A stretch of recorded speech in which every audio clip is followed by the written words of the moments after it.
Forewarn weather with Ashlee Baracy.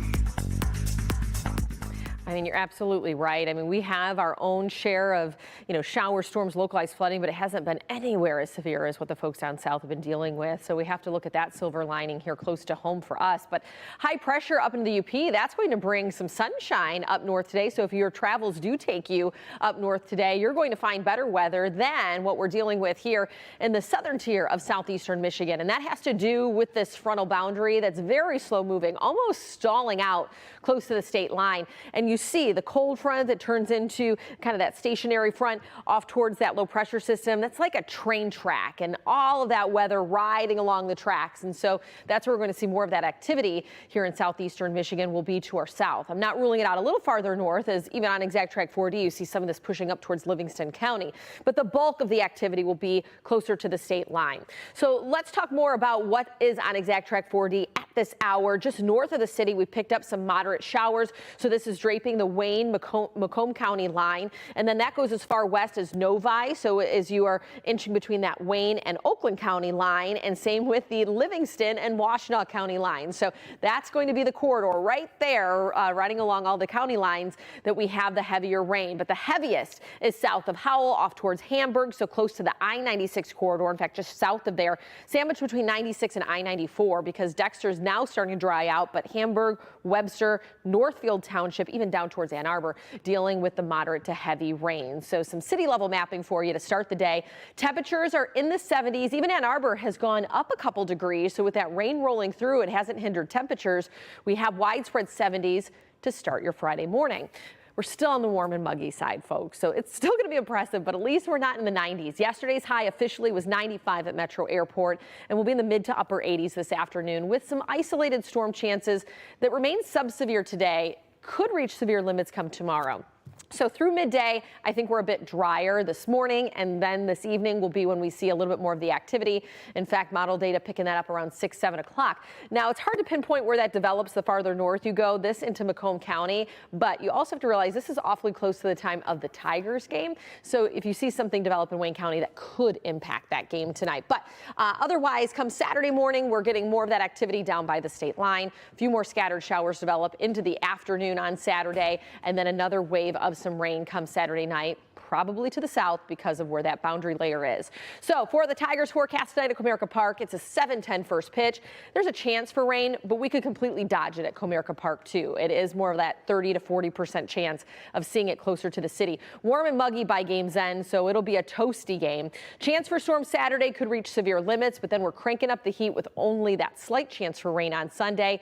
But we're going to be right around 90 and likely getting in the low 90s early next week. But for tomorrow, it's a marginal level 1 risk for severe weather along and south of the 696 corridor, with damaging wind gusts and heavy rain the primary threat. But you see how the bulk of the moisture really does stay close to the state line, just lifting a little bit north here and there throughout the weekend. And so that's what we're contending with, those off and on shower chances. But our northern communities, especially into the thumb, could be dodging that. So low 90s by early next week, and then we dip to either side of 80 by the middle of next week. Darnell?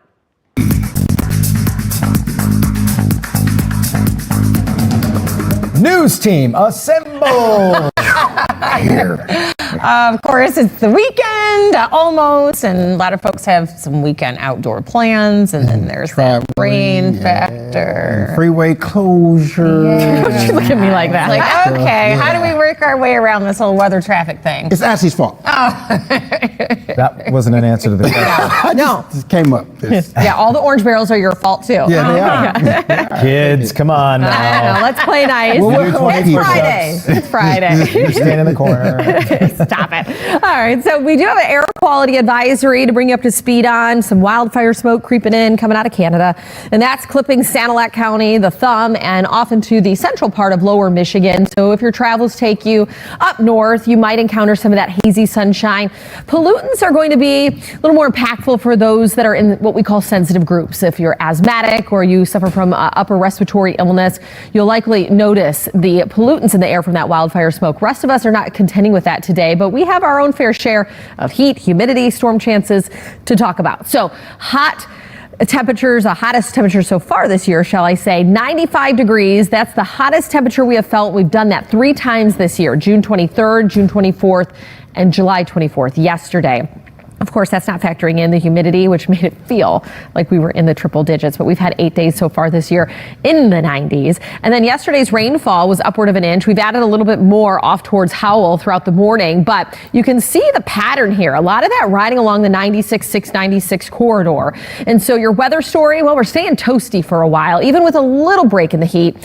The humidity is going to make it feel warmer, and so we're not going to get a break from the humidity probably until the end of next week. And those storm chances, well, they're kind of hit or miss today. Better chance for maybe some strong to severe storms going into your Saturday. I mean, here's a look. Marginal level 1 risk along that 696 corridor south past the state line. And all has to do with where a frontal boundary is kind of stalled out. Damaging winds, downpours, and maybe even some lightning would be the primary threats come tomorrow. And it's pretty wide as far as the time frame. 2 p.m. to midnight is where we would see the severe activity, or the potential for it at least. But here's that frontal system. Cold front stretching all the way down into that low pressure area. That's going to serve kind of like train tracks, and all that weather just riding along the front. And so where that front is will dictate where those showers and storms develop. 70s to start your day. Here's a look at the current air temperatures. Ann Arbor now officially into the 70s. That was our coolest spot throughout the morning. But today's forecast getting in the upper 80s, and chances for storms redevelop this evening. Likely a lull as we head throughout the midday hours, which you see right here on our model data. Into the evening, you might get a couple little pop-ups. This might even be pulling it a little too far north, as a lot of that activity is going to stay closer to that front. Then going into your Saturday, we could get a passing shower in the morning, and then 2 p.m. till midnight, we have some of those storm chances that begin to fire off across the area.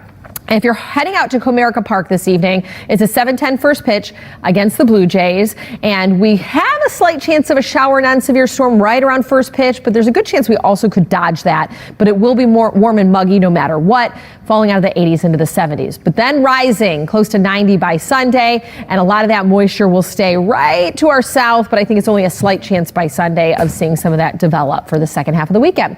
Temperatures continue to rise. Monday, Tuesday, we're back in the low 90s before getting a more seasonal retreat from that Wednesday and Thursday of next week.